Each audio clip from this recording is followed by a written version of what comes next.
We are live. Welcome. This is Kat Trelinos with Kat's Home Chat. Ta-da by Kat, Next Level Staging and Design. And we are so thrilled to have my guest this morning. She's an alumni, and we're a few minutes late. Technical difficulties. You never know what's going to happen with live. She happens to be on site at a conference and is blessing us with her time and juju this morning. We are super happy. This month is self-love is our theme. And if you tuned in last week, I had a great guest who talked about having great sex. I was really happy to touch that subject. And today, I want to introduce my guest because she wrote a really nice bio, and I'd like to share it with you. So this is Jenn Colmenares.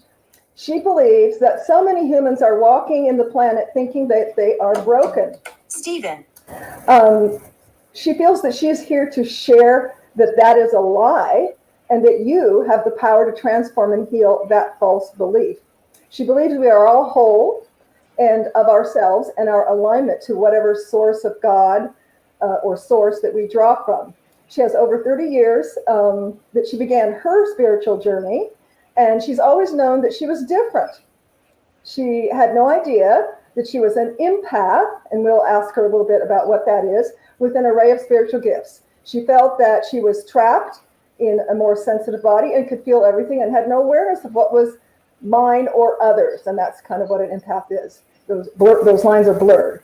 She now dedicates her life to teaching others how to recognize and embrace their spiritual gifts, to do their deep spiritual healing work and attune to their highest self. Our theme for today is self-tuning for self-love. Welcome, Jenn Colmenares.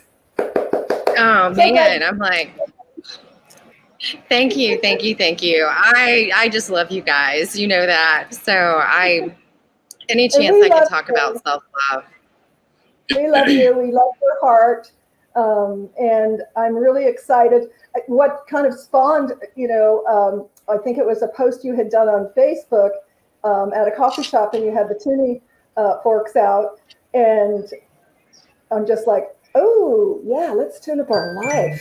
I believe last time we talked, which was episode 52, I believe, Jeff, correct me if I'm wrong, and we talked about the chakras, which is really, this is not woo-woo stuff, people. Everything is energy, and we all have energy points within our body, and Jenn shared with us how to, as much as we could in 30 minutes, how to clear your chakras. So where would you like to start, Jenn, on the self-tuning? So how what is, are there like the 3 C's or the 3 B's or some, your most powerful and amazing tips to self-tune for self-love?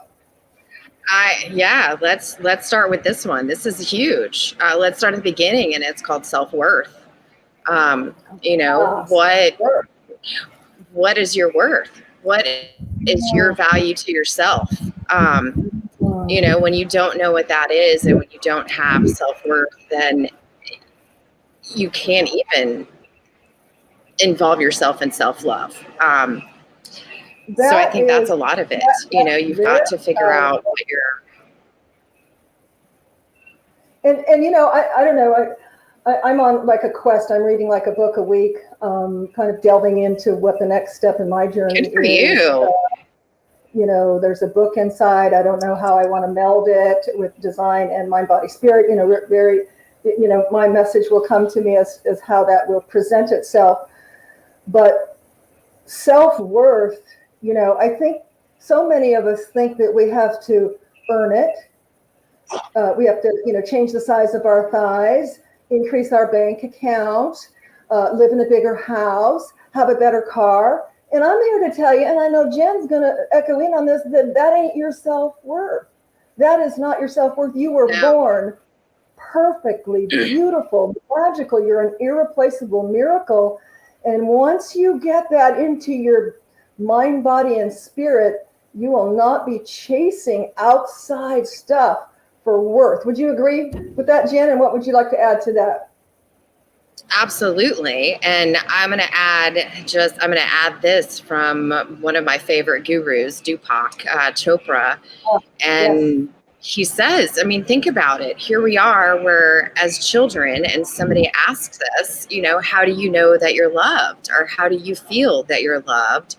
Well, automatically you look around and you look to your mom or your dad, or you look to your parents.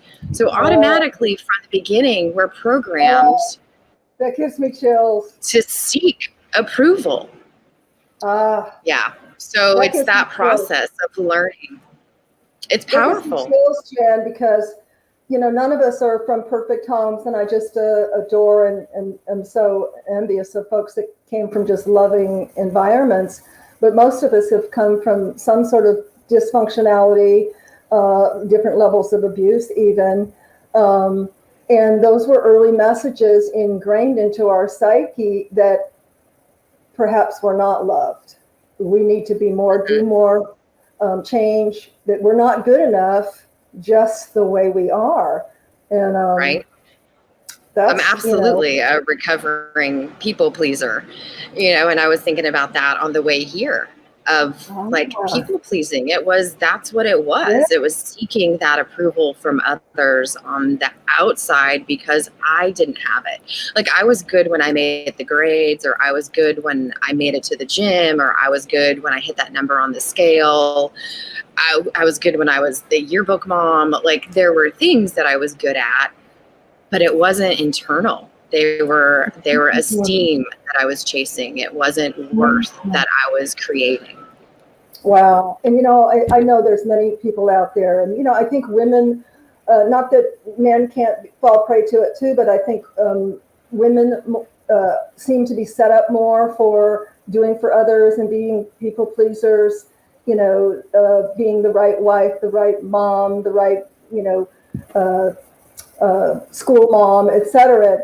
And those, again, those are all outside things that point to us that unless we're doing and producing and pleasing others, as you said, we're just not enough. And we are enough. How can we not be enough? A tree stands and it's just a tree. It can be a tree. And it can revel in its treeness. And how are we not as magnificent, if not more, or even, at least on the same level of a tree? But I think, so what was your journey? Let's talk about that on the pleaser, being a pleaser. How do you control that? Because, I think we're on a constant journey. And as we raise our level of consciousness, I think that's the first thing, is taking the sheet off our head and being aware of it, right? We can't fix anything until we're aware of it, and step back and raise our level of consciousness, and then we can make conscious changes. So what was that journey like for you when you first started doing it? Ooh, yeah. Sometimes you got to hit rock bottom to come back up. So that was honestly, it was multiple bad relationships and narcissistic entanglements that, looking back now, it's like, well, no wonder, I'm a people pleaser, and narcissists love to, not be happy. You were attracting the narcissistic tendencies. Oh, absolutely. Absolutely. Sure. Yeah. Well, narcissistic and busyness. Yeah. I was abusing myself. Yes. Busyness, I was yes. I can relate to that. I was the oldest daughter of 5 kids, and I was kind of like the I don't know, I had to do everything for them. I had to iron for all the kids. I had to cook. When I was 12, I had to prepare. I had to take care of everybody, and everything fell on me. And so I assessed for me that was that part of the things that I had to raise my level of consciousness, is that I only felt worthy when I was doing and accomplishing, and yes, that is right. So huge, because we're so. there's a fine line in that though, because even, as an adult, as I go, gosh, I'm always wanting to do more things. There's a saying by Picasso, I'm always doing what I can't do. That's how I get to do it. And that's really my philosophy. Like, I have more ideas and more passion about doing things than I have time to do. And I don't think that anymore that's driven by, the old lies, that were instilled, from childhood, that you've got to do, you've got to produce, you've got to be doing something, or you're not of value. So it's a journey, isn't it? I feel like from you now, it's your creative spirit. You've tapped into that creative spirit. So you're producing from your heart, from that place of love. You're producing from worthiness, not trying to fill a void. And that's the difference. That's where the shift has to happen, is in slowing down and really embracing who you are. And facing those feelings. It's uncomfortable. It's uncomfortable to not feel good, or to not feel like you fit in the room, to feel like a misfit or an outcast. You're not. You just need to find you and embrace the things that you enjoy, that you love to produce, and focus on that. And that just drives success. Like, you can't help but have the universe on your side when you are creating and producing. There is that, what I call, I've been using it a lot lately, synchronicity. Yes. Line up with, and I think so many of us, for so long, I know for me, it's like, you just keep busy and you really never take the time to introspect. Another philosopher, I don't know who it is, but, the life unexamined is a life not worth living. You need to slow down and examine your life. And that can be scary. Like you said, it can be scary to do, but so rewarding, right? When you slow down and find out, what does Jen want to do? How does she feel about just fervently trying to please others and forget about herself?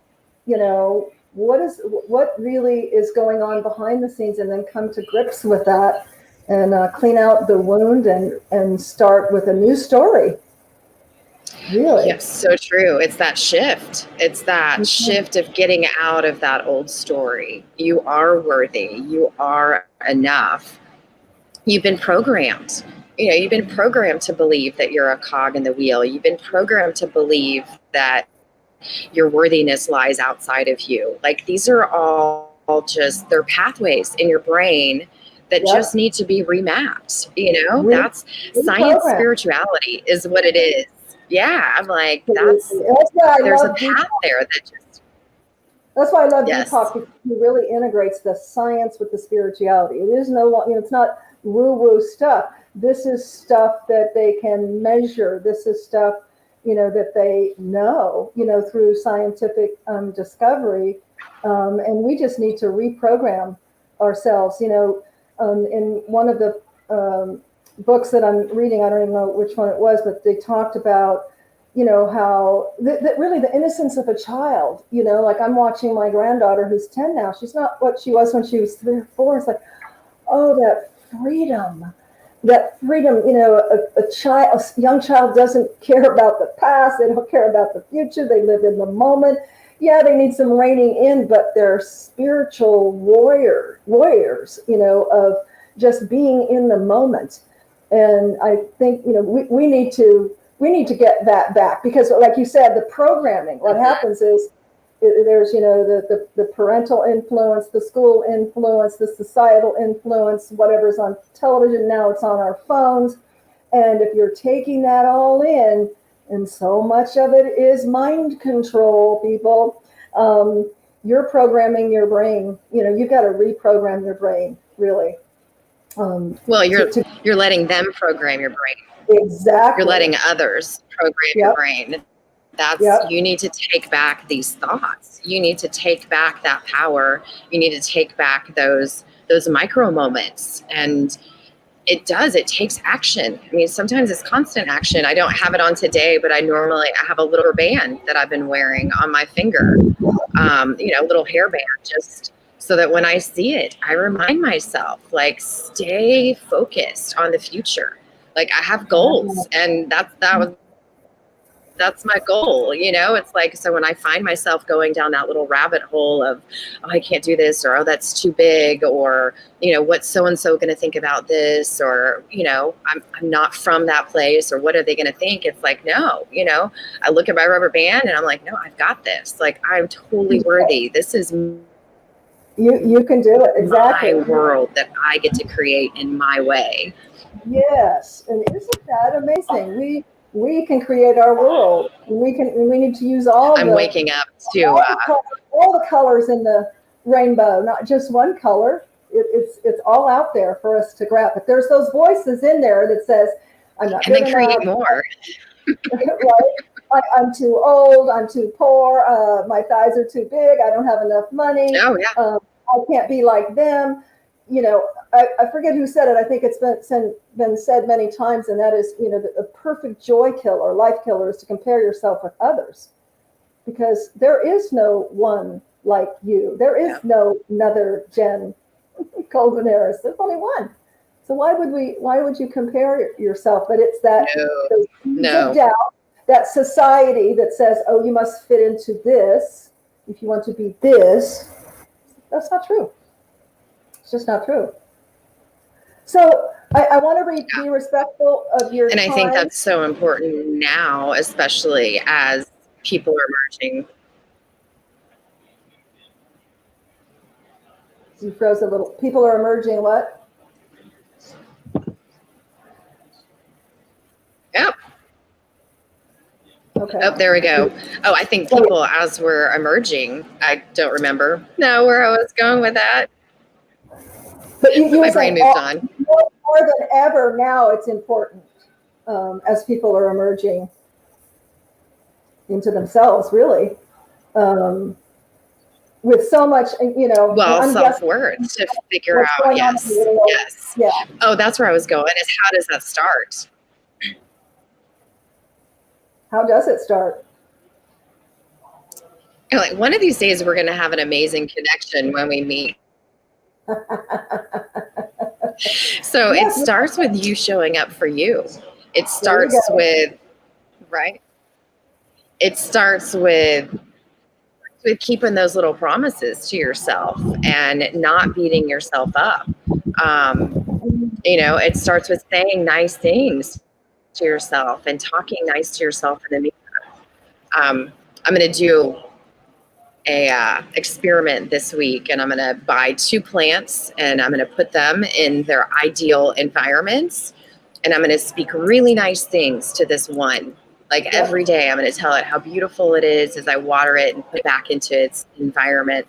And then the other one, I'm just going to pick it up and just tell it, oh, how ugly it is and how awful it is, and how it just. Oh, I lost you. Oh, okay. Well, I love that. I'm going to wait for her to hop back on. She's in a hotel, I believe, so not great connection. But let's see. Here we go. There, you're back. Yeah. So I was filling space there. Oh, I'm back. Interesting. I don't know where I left off. About 6 minutes, but you know what? That's a great experiment, and I can tell you what the result is going to be, because they've done studies like that. Not only can you change water by infusing a glass of water, infusing love into the water, and so when you drink it into yourself, there's a Japanese gentleman who wrote a book on it. I forget what it is right now. Jeff probably knows. You can type it in, Jeff. I've shared the book with others because it's amazing. If you think just really that there is no energy, that there's energy in and I want to say it's the Hashimoto or whatever also. Hashimoto, I think is his name. Yeah, a little skinny book, blue, and they literally showed, the negative showed really blurby snowflakes under a microscope, and then absolutely gorgeous, patterns with the ones that were infused with the mental thought, positivity and love, etc. So you'll have to share your plants. Oop, I lost you again. You'll have to share your plants because I'd love to see that, you know, in the real person.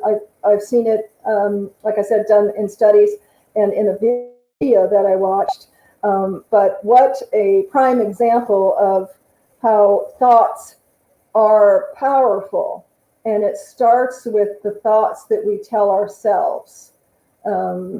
Get up every morning and, you know, before I get out of bed, I tell myself how grateful I am for the day, how much I'm so grateful for Jen or whatever's going on in the day. I'm grateful for this comfortable bed. I'm thankful for the magic and miracles that are going to happen this day.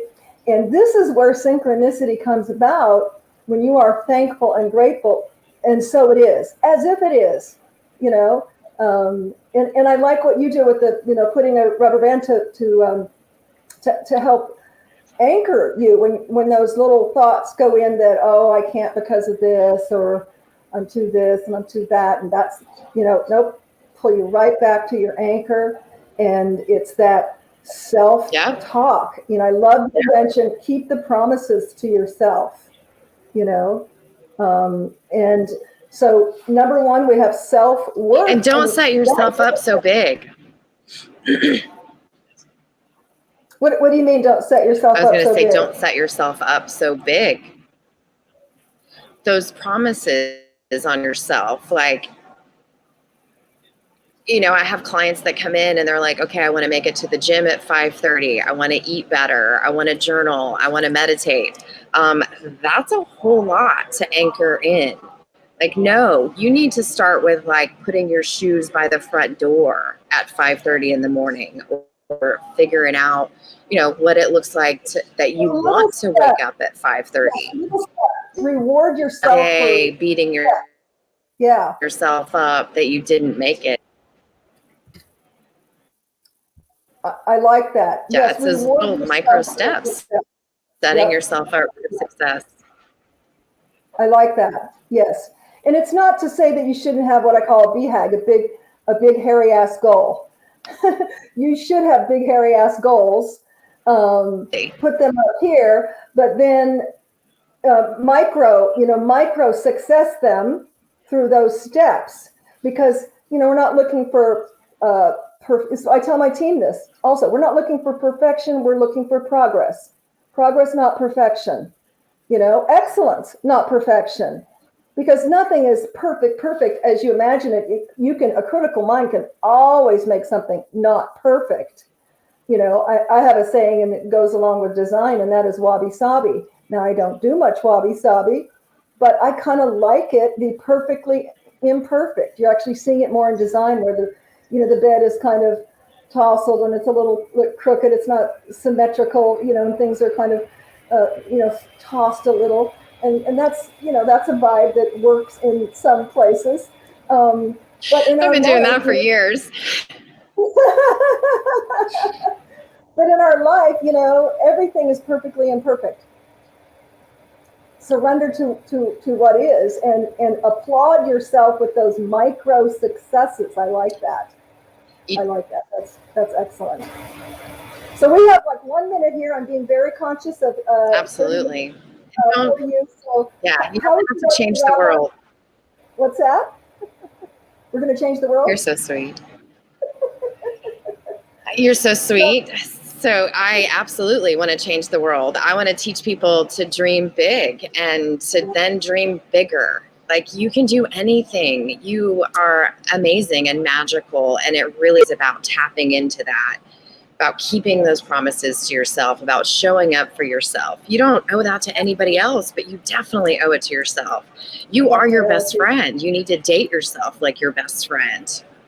Absolutely. So when you get in those moments, when you feel like the world is just drowning and you're drowning in it, just put your hand on your heart and take 3 deep breaths in through your nose and out through your mouth, and just feel your heartbeat. And remember that you are here for a reason. You have a heartbeat for purpose. And it's not to, you know, it's not for anybody else. It's for you. It's for you to discover. You are here to help help change humanity and to raise this consciousness and to bring a light into this world. Absolutely. I love that. And we're going to wrap up here. So I'm going to share or have you share your information. If the hardest thing, I think, and tell me if you agree, Jen, is for many folks really to get to the place where, because we all seem to, at points in our lives, are on a hamster wheel, and we're just doing, and we have so much on our schedules, and now with automation, and and really we don't know where to start. Many don't know where to start or how to find that. Well, I don't know. I don't know what I want. I don't know who I am. And those are things that Jen can help you with to get, because that's the first step. Would you agree, Jen? Is to Absolutely. To go, okay, well, how do I get to that state? How can you help me find, lead you, really? Because we all find our own journey. No one can tell you what your journey is. But with someone like Jen, she can help navigate you and give you tools to help you uncover you and be your best self. And isn't that what we want? To live a life with passion, to be our best self, to not to be perfect, but to be the better me than I was yesterday. That's a path to successful living. And what is successful living? Again, it's not what's in your bank account. It's not how great you look, what clothes you got, what house you got. Successful living to me is doing what you want, when you want, with who you want, with passion. And you got to get to that point, finding out the core of who you are first to do that. So Jen, how could somebody get a hold of you if they wanted to chat with you and find out about your services? So they can reach me on social media anywhere at Jenn Colmenares. And if anyone is interested, put a hashtag below here, comment on this. I will personally reach out. I have a couple of different programs that I'm kicking off. I'm super excited for February 22nd. I'm having a roundtable of I'm interviewing now 11 successful entrepreneurs. I want this to be a powerful group as we come together and really build out that dream for each other and hold that space. I know how powerful it is when we start manifesting together. So I'm interviewing for that core group of people right there. And then I have workshops. I do one-on-one coaching as well.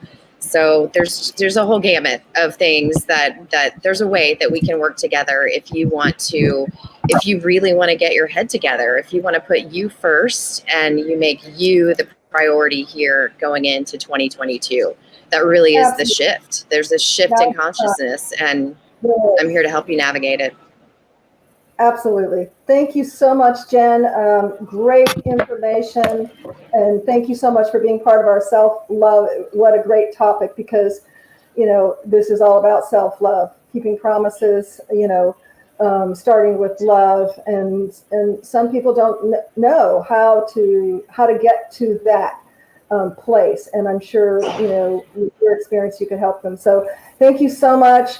If you're watching this and someone needs to hear it, share it with them and tune in next Friday. I have an exercise physiologist he's actually my personal trainer, and he's going to share his years of experience in basically tuning up your body for self-love. So tune in next Friday. Thank you again, Jen. Absolutely. Have a beautiful day. And as usual, stay hopeful, stay positive, and stay connected. And thanks for connecting with me and Jen today. And we'll see you next week. Have a great